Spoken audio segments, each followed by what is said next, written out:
يا صاح من باب التعامل بالانصاح ومعاملة الإنسان للآخرين. يا صاح لا تشغلك دنياك، يا صاح تقطع حبال الوصل بينك وبين، يخلي قلوب صحاح والبال نرتاح في الدنيا وديك وتجيني. لا طاح سهم البوصة والذهب طاح، قامت سهوم الطيب والطيبين مثل ولد راجح عبيد بن شلاح، كالحاج ما نسيني تبلى لها البيضاء على كل بضواح ابن تحت التبع للفردين.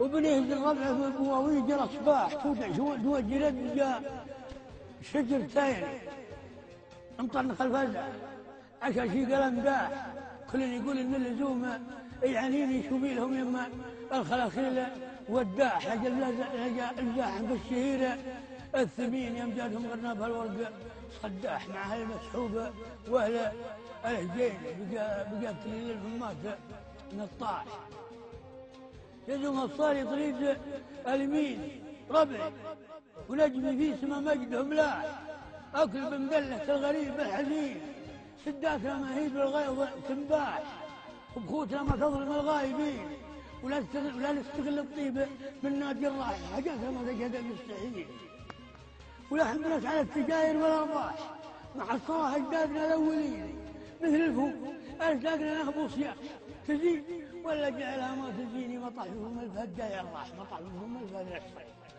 سلامتكم.